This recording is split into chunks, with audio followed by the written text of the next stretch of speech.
गुस्सा बहुत आता है, तो जाप करने के बाद भी बोल रहा हूँ। अभी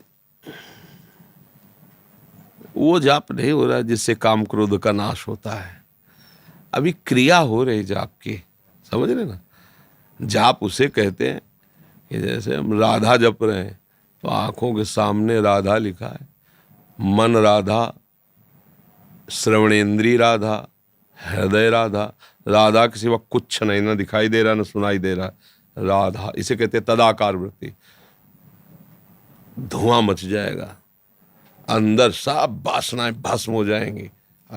अभी हमारा जब ऐसे होता है, माला हाथ में चलता है और मुख में मनी राम डोरते रहते हैं।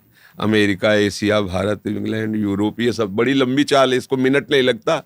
मिनट से कम समय में पूरे विश्व की परिक्रमा कर सकता है मन, इतना तेज है। नहीं कर सकता।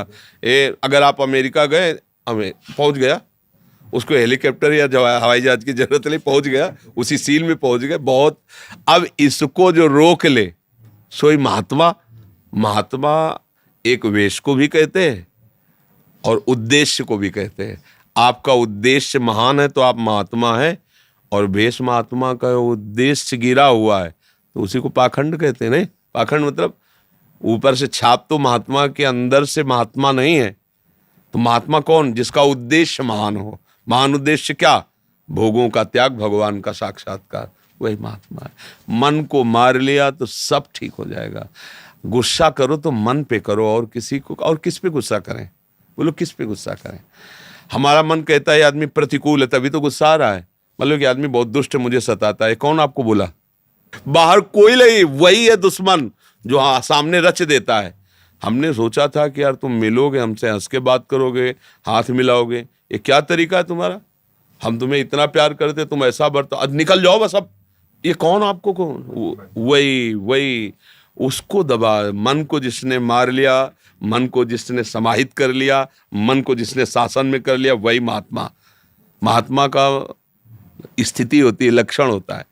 तो इसलिए भाई क्रोध किस पे करें हम? दूसरी बात सोचो, हमारे कर्म ही हमको दुख सुख देते हैं, ये सिद्धांत पक्का है। अच्छा, हमने कभी कोई ऐसा किसी के साथ अपराध किया, मुझे पता नहीं, वो अचानक मिला मुझसे, धक्का लग गया, उन्होंने 2-4 थप्पड़ जमा दिए, माँ बहन की गालियां दी, हम कभी नहीं देखा उसको, पहली बार में ही उसने हमारा पूजन कर दिया है।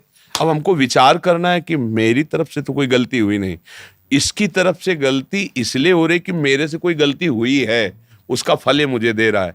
तो अब नई गलती नहीं करना, बच जाओ, चुपचाप झगड़ा मत करो, वहां से निकल जाओ। अगर ये हुआ कि हमारी बेइज्जती कर दी तो अब नई गलती शुरू, अब तुम पीटो, दोनों पुलिस में जाओ, फिर आगे केस बनेगा, फिर खत्म। इस मन को संभाल लो, सब ठीक हो जाए। कोई तुम्हें छू नहीं सकता, ध्यान रखना। जब तक तुम्हारा कर्म तुम्हें दंड देने के लिए, तब तक कोई तुम्हें बचा नहीं सकता। और अगर कर्म नहीं है तो तुम्हें कोई दंड नहीं दे सकता। तुम सांपों के बीच से निकल जाओगे, कोई काटेगा नहीं। और अगर कर्म है तो तुम्हारी सैया में चढ़ के काटेगा, चाहे जितने फ्लोर के ऊपर हुआ करेगा। कर्म ही वो सारा खेल करता है। एक आदमी मालूम मिला, इतना प्यार, इतना दुलार के लगा कि यार इससे हम कभी नहीं मिले, इतना सुख मिला, इतना, वो हमारे कर्म। एक आदमी मिला, देखते ही वो इतना टॉर्चर करने लगा कि मतलब लगता है कि यार कोई मतलब नहीं, फिर भी यार पीछे पड़ा है। मतलब अब इसको क्रोध आ गया, गुस्सा आ गई, और जब उसकी याद आ गई तब गुस्सा, यार मतलब बेमतलब, वो बेमतलब नहीं, वो मतलब से है। तुम्हारे कर्म का भुगतान करने के लिए उस रूप में कर्म लाया, प्रेरित करके उसको। अगर शुद्ध ज्ञान हो जाए तो कभी झगड़ा ना हो, कभी गुस्सा ना आए। अच्छा, दूसरी बात, अपने दांत से अपनी जबान कट जाए तो किसको थप्पड़ मारोगे? सही लोगे ना। अचानक अपने हाथ से अपने हो जाता है, कई बार ऐसा देखा गया। आप कोई चेष्टा करो, आपके हाथ से ही आपको दंड मिल गया, अब क्या करोगे?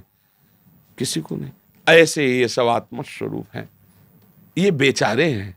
जो वहां से रिमोट में दबाया जाएगा वही हाथ उठेगा, तुम्हारे गाल में लगेगा आके। वहां कारण पर पहुंचो, क्रिया पे नहीं। क्रिया तो यंत्र कर रहा है, कारण कौन है? भगवान। तुम्हारे कर्म का हिसाब देने के लिए वो कार्य कर रहे हैं। अगर आप अच्छा भाव रखेंगे ना, ज्ञान रखें, तो क्रोध नहीं आएगा। बोले अब लड़का है, पैदा किया है, पाला पोसा है, पढ़ाया है, रोज हमको जलाता रहता है, तुम्हारे कर्म।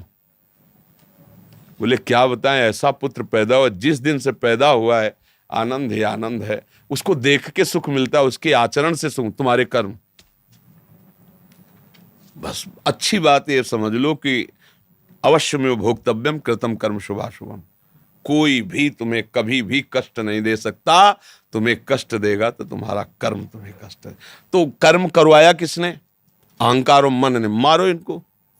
अब यहां तो अंदर पहुंच है, ले बाहर लाठी चला देते तो उसी से सब बिगड़ जाता है ये।